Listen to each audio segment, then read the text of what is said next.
সবজি নিয়ে বসে গেছি বন্ধুরা, রান্নাবাড়ি রেডি করছি। আলুটা কাটি, কি রান্না করবো চিন্তা ভাবনা করবো। এই কদিন তো অতিথি ছিল, যাই একটু মাছ মাংস খাওয়া যায়, অতিথি না আর কিচ্ছু খাওয়াবে না।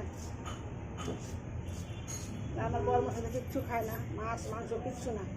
এই কদিন মাংস রান্না করছি, খালি মাংসের ঝোল খেয়েছে, এক টুকরো মাংস খাইনি।